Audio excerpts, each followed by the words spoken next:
সবসময় তো আম মাখাই খাই, আজকে আমের নতুন একটি রেসিপি তৈরি করব। আমগুলো তো পেরে আনছি, এটার ভিডিও আলাদাভাবে আপলোড করব। আর এই আম দিয়ে কি বানাবো সেটার ভিডিও আপনাদের শেয়ার করব।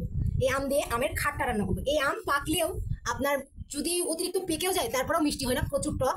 আর কাঁচা অবস্থায় তো তেঁতুল ফেল। এর জন্য প্রথমে আমগুলো সুন্দরভাবে কেটে নিতে হবে, চুচা ছাড়াই নিতে হবে। আমার এই যে 4টা আম ছিলা শেষ। আর এই দেখেন আমের চুচাগুলো কত স্বচ্ছ, তাই না? 4টা আম ছিলা শেষ। এখন মূলত রেসিপি নিয়ে কথা বলি। এই আমগুলো একটা দিন পানিতে ভিজিয়ে রাখতে হবে, কারণ এই রেসিপিটা অবশ্যই পানিতে না ভিজিয়ে রাখলে হবে না। বাবা আঠি দাঁড়াই, উনি বাবারে বটি স্লিপ করতেছে, দেখতেছেন বাবা? ও মা, অনেক শক্ত আঠি দাঁড়াই গেছে বাবা, হাতুর লাগবে হাতুর। হয়েছে। এই আমগুলো আপনার ফালা দিয়ে থুইতে হবে, 4টা ফালা দিয়ে এই ড্রামের ভিতর থুয়ে দিব।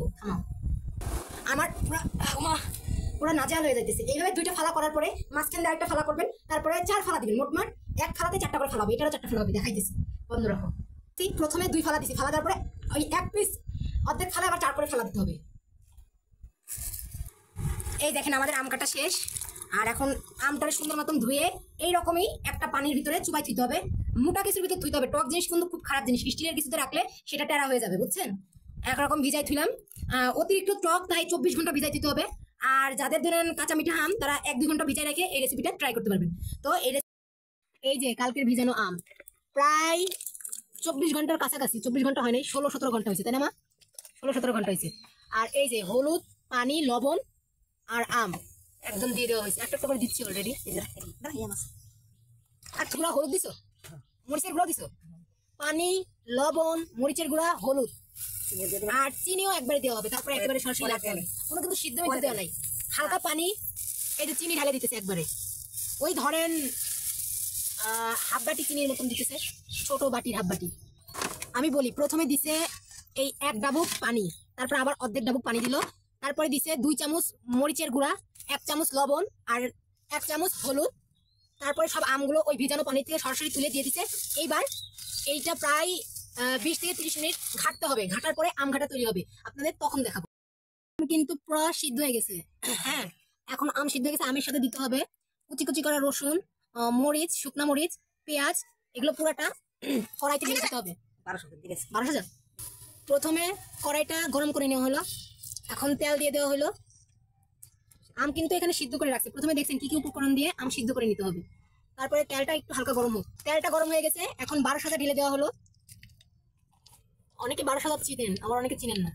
12 রকমের মশলা দিয়ে যেই মশলাটা তৈরি হয় তাকে 12,000 বলে। হালকা করে একটু চামচ দিয়ে নেড়ে নিলাম। এবার দিতে হবে শুকনা মরিচ, তারপরে দিব রসুন। আগে হালকা একটু নেড়ে নিই। রসুন আগেই দেওয়া যাবে না, তেল 12,000, তেলটা গরম হওয়ার পরে 12,000 দিতে হবে। তারপরে শুকনো মরিচটা একটু লাল হওয়ার পরে আপনার হলো রসুন দিতে হবে। হালকা একটু ব্রাউন ব্রাউন কালার আসছে, দেখতে পাচ্ছেন? এখন রসুন দিয়ে দেওয়া হলো, সাথে পেঁয়াজ। খুব অল্প উপকরণেই হয়ে যায়, বাসায় তৈরি করতে পারবেন। আমি কিন্তু করতেছি না, আমার মা করতেছে। এই যে কি সুন্দর যে একটা ঘেরান বের হয়েছে মশলার, বোঝানোর মতো। ডাল ঘুটনি দিয়ে একটু ঘেটে নিতে হবে। এই যে দেখেন, ডাল ঘুটনি দিয়ে একটু ঘেটে নিতে হবে। এই যে মানে ভেঙে দিতে হচ্ছে হালকা, বেশি না। বাবা কি একটা সাজানো, দেখছেন? এখন সম্পূর্ণ আম ঢেলে দেওয়া হলো। মিনিমাম 5 থেকে 6 মিনিট এভাবে নাড়াচাড়া করলেই আমাদের আম কাটা রেডি হয়ে যাবে। আমার ঝাঁঝি আসছে, দেখছেন কি সুন্দর কালার, জাস্ট অসম্ভব সুন্দর। আলহামদুলিল্লাহ, অনেক সুন্দর। সার্থক গাছ থেকে আম পেড়ে নিয়ে এসে সেই আম দিয়ে আপনাদের একটা সুন্দর রেসিপি শেয়ার করলাম। তার ভিতরে আবার খড়ির চুলায় রান্না, বুঝতে পারছেন কি পরিমাণে স্বাদ হবে? গ্যাসের চুলা থেকে খড়ির চুলা রান্না সবসময় বেস্ট হয়, সব সময়। যখন খাবো করে নিলাম, বুঝছেন? কারণ আমার কাছে মানে এত টক অতিরিক্ত খাইলে দাঁতে সয় না। হ্যাঁ, এই কারণে। আর আপনারা ইচ্ছা করলে এটা পুরোপুরি টক রাখতে পারেন, চিনি নাও দিতে পারেন, বাট আমি চিনি পছন্দ করি, এই চিনি দিলাম। দেখছেন অলরেডি রান্না শেষ, এখন নামাই নেওয়া হবে। এই যে নামাই নেওয়া হচ্ছে এখন।